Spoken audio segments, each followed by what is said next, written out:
Good morning, good afternoon, good evening, whenever you are watching this video or wherever you are on the globe. Welcome to this video walkthrough of Audit International and Caseware Working Papers. My name is Jaap de Waard. I am the Technical Director for Caseware Europe, and I will be talking to you through these videos for the next 2.5, 3 hours, maybe even more. But don't worry, it won't be one long video. We will actually cut the videos up into videos that you can watch on their own. So you can just jump to the topic that you're interested in, or you can just skip one whenever I get too boring. This is I think this is the third time that we're recording this set of videos, and the feedback has been very, very positive. For existing users, you can use these videos to get an impression of the new features for especially Audit 17 and Working Papers version 2015. For new users, this can be a nice way to get to know the basics of our software. I think an audit is quite extensive, and with that our software has become quite extensive. So in this video I will walk you through the most critical features, the most critical actions, documents of our software. Okay, besides this video, we can also offer training. We can do that through web training. We have a tool called GoToMeeting where we can share screens with you, and we can then see what's going on your computer, or we can show what we are doing on our computer. That's one option. We can also do on-site training, and our support team is also available to help you with any questions that you have. So whenever you run into issues or you would like to follow up on training or support or whatever, my email address is here in the video. Just send me an email and I will forward it to the right people, and we will work with you.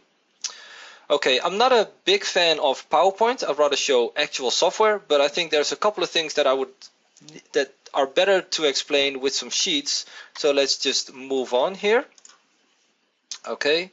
Well, yeah, already done that. That's the topic for today.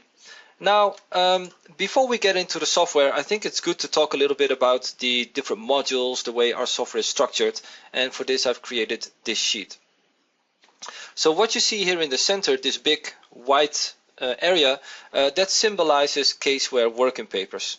And we often refer to Caseware Working Papers as the platform software, or the core engine, or the back-end software. That's a bit technical, but let me explain. Let me start some animations and then I can explain it better, hopefully. So usually what you do as a user, first of all, of course, you install the software. It's kind of very similar to a Microsoft Office installation. You just download it, double click, and step by step you go through the wizard. Then for any client, any audit that you're performing, you will create a new file. And I will show you that later on in the video, how to do that step by step. Then the next thing is to get financial data into your file. And financial data, I think still 9 out of 10 times is a trial balance. And a trial balance, I think all software, at least that I'm aware of, is now able to export a trial balance. So then you can get it in some sort of format. Microsoft Excel, I think, is still the most popular amongst our users. And you can import that into Caseware Working Papers. So that's symbolized by this blue line here.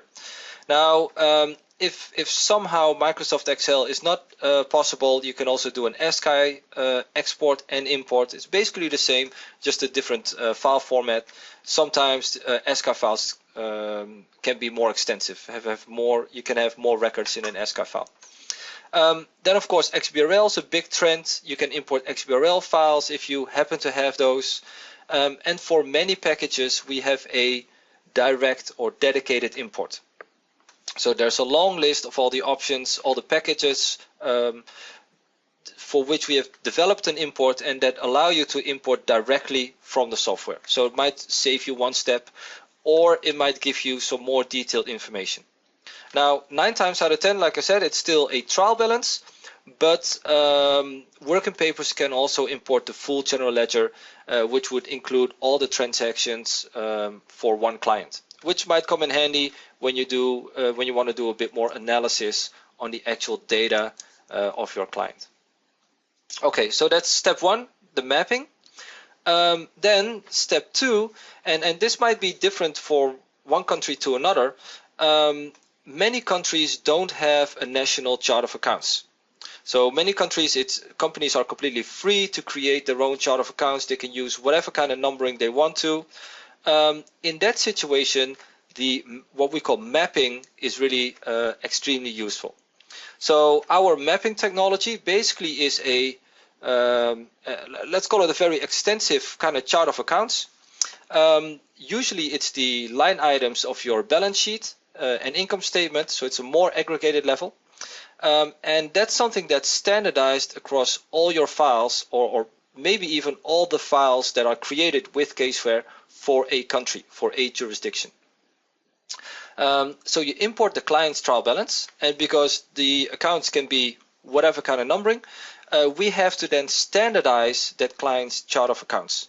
So you drag and drop, you map, as we call it, the trial balance, and I will be showing that in the video later on. And with that, we can then classify all the accounts, and right away you get these benefits. You can work with the Caseware Document Manager, create lead sheets. Lead sheets are then grouped and classified based on that mapping. You can post journal entries, work with your trial balance. If you're doing a group audit or a consolidation, you can consolidate multiple entities. Caseware Working Papers also has the structure in place to set up your security. So you can give different people permission to different files. You can change the roles and the permissions for different users in a file. And very, very important, and I think this is really gaining in importance, through Caseware Working Papers, you also get the option to use SmartSync or to use the synchronization. Now, SmartSync is it's more of a technical term, but that's how you connect Caseware Working Papers either with a SmartSync server in your office or to our Caseware cloud. And that gives you a whole new area of possibilities, because when you connect your working paper file to the cloud, that means multiple team members can work independent of the location and synchronize their changes to each other. So well, I think now with mobile phones, iPads, everyone's getting much more familiar with synchronization and data that's in the cloud. You can do the same thing with Caseware Working Papers using the SmartSync version. I think, yeah, there will be a video on SmartSync later on as well, giving you a bit of an impression. I think all our new clients now use a SmartSync version. It's so intuitive, it's so logical that in this day and age of being all connected and everyone being online, that's how you want to work.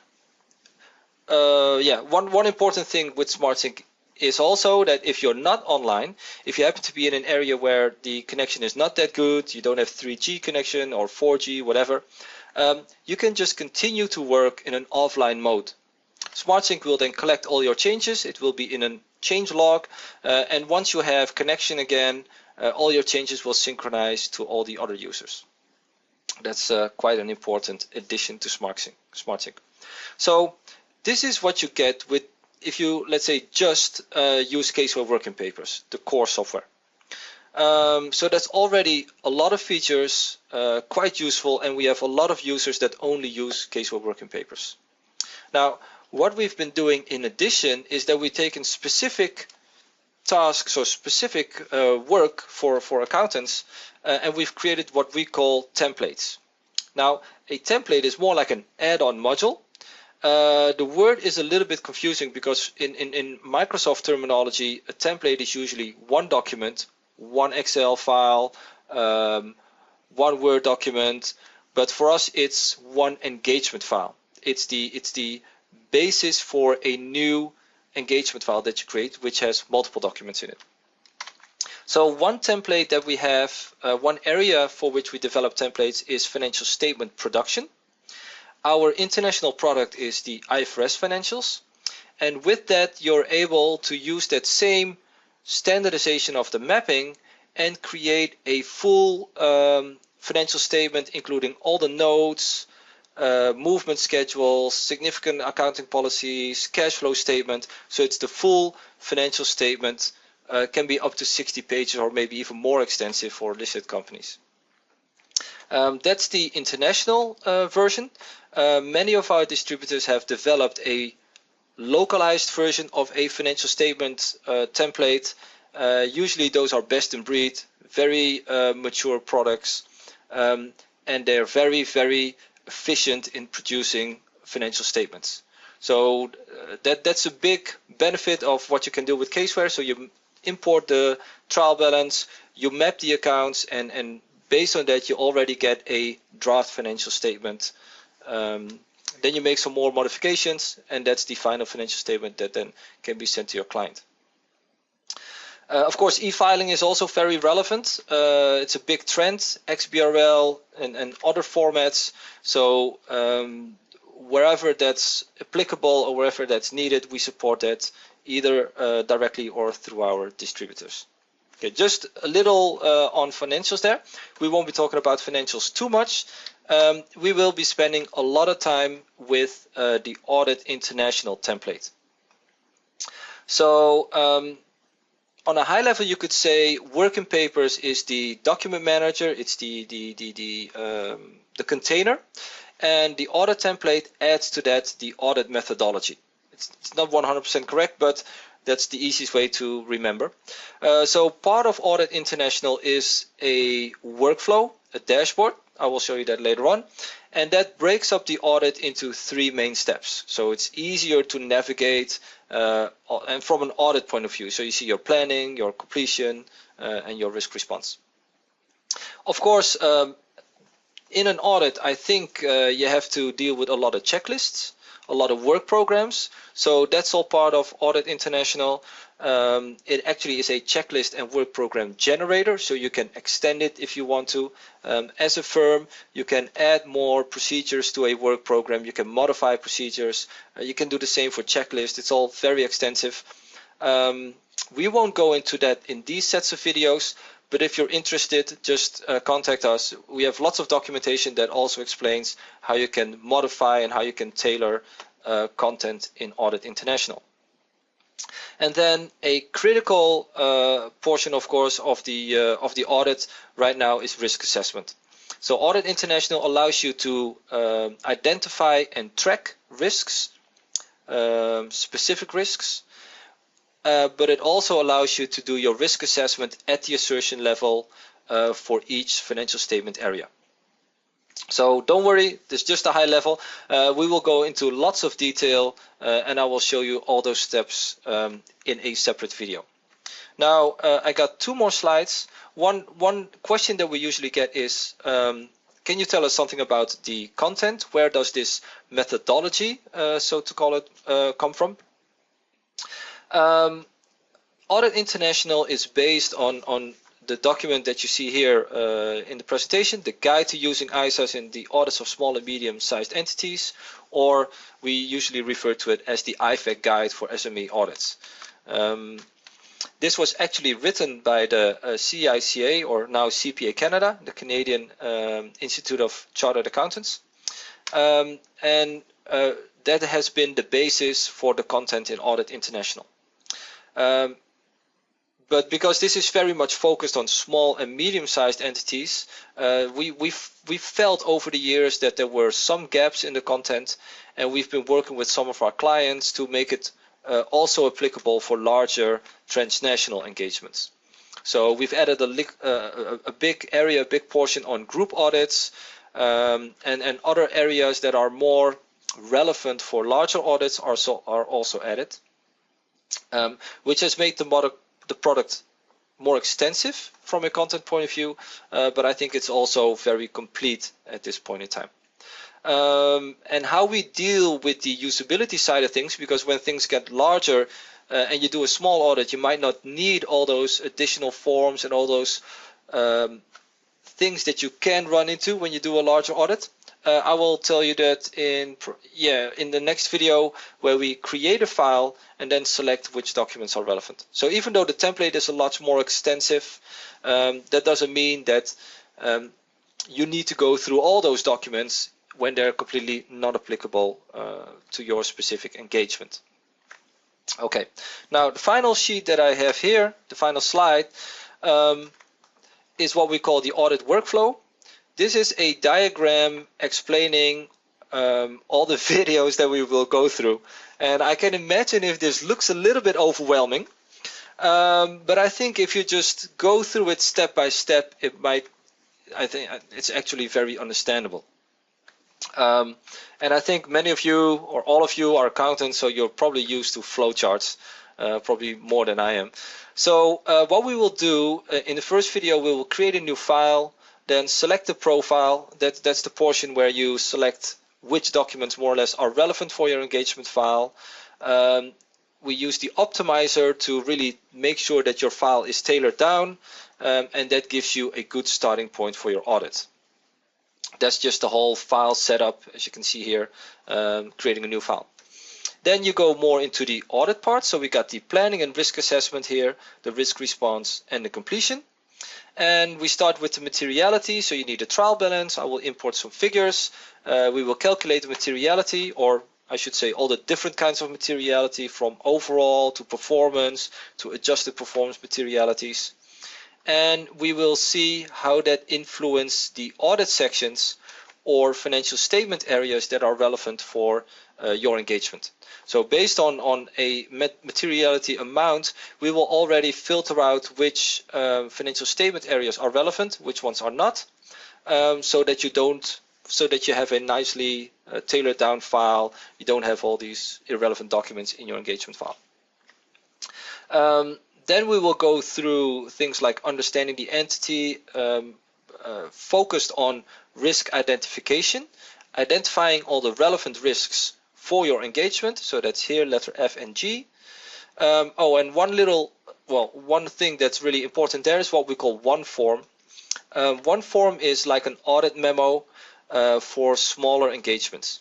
So we've designed one form based on the documentation standard, and it's a free-form narrative way to document your whole planning and risk response phase. So instead of going through all the individual checklists, which can be quite extensive and might not be applicable to your smaller, let's call it micro audit, you can also use one form. And you're also not just ticking boxes. It's more a thinking audit that we just give you a free area, and we expect you to know what the standards say and what is required to fill out in this area. But then you are more free to just go in, write a narrative, make sure you cover all the important bits and pieces. It's always a bit hard to say what is a micro audit, what is a medium audit, what is a large audit.